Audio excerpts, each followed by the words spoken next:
This is a note I took the other day. I thought I'd read it. The faculty that it is the faculty that realizes what it is. It comprehends itself. It is the light that illuminates itself. It is the self-apparent all. There is nothing outside it. The self-apparent all, the truth of who we are, the truth of what is, recognizes itself. We're trying to realize the truth itself. The truth itself is also a faculty that we use to realize what it is. I can call it the truth itself. It's easier to call it consciousness because that's something that's very immediate in our experience. We're aware of being aware if we just can become quiet and notice it. I've said that traditionally there are two modes of knowing, thinking and sense experience. And those two are going on all the time. There's a third mode of knowing that's knowledge through identity. And what that means is we are that. It's also a way of knowing, so it's a faculty. I would say it perceives itself, but it's not a perception. I would say it understands itself, but it's not something that's mentally grasped. So it's a light that recognizes itself, a clear light of awareness that recognizes its own nature. What keeps us from realizing that is our habitual tendency to attach to thoughts and sense experiences as reality. In Tibetan Buddhism, they talk about something called the two truths, absolute and relative. The absolute is the nature of reality, is the nature of who or what we are, and the nature of all that is. It is one, and is not graspable by thought. It already is. It's prior to time and space. It's prior to thought. It's prior to sense experience. It is the fundamental truth to which we awaken and as which we awaken when we talk about spiritual awakening. The relative is everything else in our experience. People, places, things, objects, thoughts that go by, experiences that occur, memories, reflections, dreams, future hopes, fears, all of that. Those are all relative in nature. I like to think of the relative as where we connect as beings, because we are the truth. And yet, as human beings, as embodied beings, we don't all recognize that yet. So although the fundamental truth of who we are already is, when we are caught up in illusion and don't realize the truth, we suffer for it. It's like having a bad dream or a nightmare. The experiences that we have, they're not permanent. Everything changes, everything dies. So it doesn't make sense to cling to it. That's what everyone's doing, is clinging to objects that won't last. And there's a pervasive fear underlying that, a fear of death, a fear of annihilation. All that's born and dies, all that comes and goes, is what we call a relative. The absolute is aware of this and aware of the dreamlike nature of our experience. So when we meditate, when we practice, do inquiry, and when we pray, we connect with that absolute reality that basically sheds a light on our experience in a way that makes sense of it. Part of this is just not clinging to what changes. It would be like you're drowning and someone hands you, I joke about this sometimes, someone tosses you a 60-pound kettlebell. You're dog paddling and you're looking for a life raft or something that will save you, something that floats, that's stable, that can take you to safety, that is, in a sense, safety. And someone tosses you a heavy object like a kettlebell. Don't grasp it. People do that all the time. They'll toss ideas at you They're judgments, they're forms of taking these changing objects, these changing thoughts and experiences in our daily life, and in a sense, making them permanent mentally. It's a hallucination we have where we treat the temporary as permanent or eternal. That's the fundamental misconception that causes suffering. If we allow the dreamlike nature of life, of experience, to pass by the way it does, without clinging to it, we start to become aware of that eternal light that we are. I would say it shines light on our experience, but what it really does is it reveals the true nature of what that experience is. That everything that we experience really is that fundamental truth of who we are, that eternal truth, in a similar way that waves that pass by on the ocean are nothing but modifications of the ocean. The experiences that we have are modifications of consciousness. It's when we cling to them as things in themselves, as permanent objects, as things to be feared or hoped for or denied. Those things become like heavy anvils or kettlebells. It's like that movie, I like silly movies, that movie Dodgeball, where Patches O'Houlihan, their coach, says, if you can dodge a wrench, you can dodge a ball. And he has a box of heavy crescent wrenches, and he's throwing them at people and hitting them in the face. It's funny if you like slapstick. It's ridiculous. So someone throws you, you're dog paddling, trying to survive in the water, trying to figure out what's going on, looking for help, and someone tosses you a heavy crescent wrench. Don't grab it. That's the first rule of dodgeball. No, I think it's the first rule of dodgeball is dodge. It's also the last rule. It's a good one. Life doesn't have to be a struggle. It doesn't have to be Fight Club. It can be Peace Club or Allowing Club or Happiness Club. Those all sound kind of trite, actually, when I say them, but someone tosses you something heavy and you're in the water, don't grab it. Allow what is to be.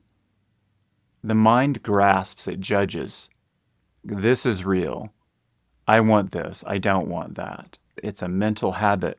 We start to notice it. All you have to do is notice it. That faculty of pure consciousness, when we become still and notice how things pass. When I say how things pass, I can hear that's a description. It's a thought. So you let that go too. Because how do they pass? Do they pass? Unless we notice for ourselves, it's not going to have value for us. We can't take things at second hand and just make beliefs out of them and be free, because that's just another heavy object that someone's tossed our way. It weighs us down. It clogs up our experience. It's hard to notice what's going on. In a similar way that we can't see what's going on in a dark room or a dark house, like a haunted house. It's dark for a reason. Horror movies know this. They'll put objects in the dark where they're shadowy and you can barely see them, and it's scary just because we can't see. That's what it's like. When we treat the temporary objects in life as eternal, we suffer for that. So we can just notice that habit and let it go. Let it flow. Everything we have is temporary. So just treat it as temporary. We want to treat the temporary as temporary and the eternal as eternal. We have it backwards. We treat the eternal as, in a sense, unreal, or people sometimes use the word mysticism as a disparagement. Like, that's just mysticism. Like, it's not real. It's just hokum. It's woo, you know. And a lot of the stuff that we see in modern spirituality, or what claims to be spirituality, is that fanciful ideas. We're not creating new ideas here. We're not adopting some new belief system. We're investigating. We're finding out what is actually true or real. and what is often use the words truth, being, and reality as synonyms for the absolute. So we can notice that everything in life passes. Everything that comes goes, everything that goes up comes down. The body comes and goes. Our thoughts come and go. Our emotions come and go if we allow them to. It's natural to do that. There's a natural flow in life that if we just relax and let go, it starts to move. What scares us is it feels like it's not us. So we think that we're this sort of desperate, clinging, grasping, clawing survival mechanism. It's in the mind, it's in our psychology. And we're taught this. This is mirrored to us by society, by our parents, by schools, governments. We grow up thinking this hypnotic idea, this belief that who we are is this temporary, suffering, grasping, desperately clawing entity. And it's only because we're clinging to the mind for survival. The mind works great when we just allow it to do what it does. What does it do? It appears as something and then it disappears. I can pick it up, I can put it down. It's not eternal, it's this temporary dreamscape. It only sounds scary or haunted when we treat the temporary objects as eternal or as real. We look at our life as something that must be preserved at all costs, and we're afraid of death. We're afraid of real surrender. We're afraid of being free. We're afraid of moving naturally, allowing this essence to move, this stillness, this peacefulness to become established as our identity. I mean, I say that, it doesn't get established. It's not something that is created, and it can't be destroyed. What gets established is this faculty of witnessing objects, experiences, thoughts, feelings, sensations, things that pass. We notice them in a certain way because that's who we are. We're a non-judgmental noticing awareness. That's a dimension of that faculty of being.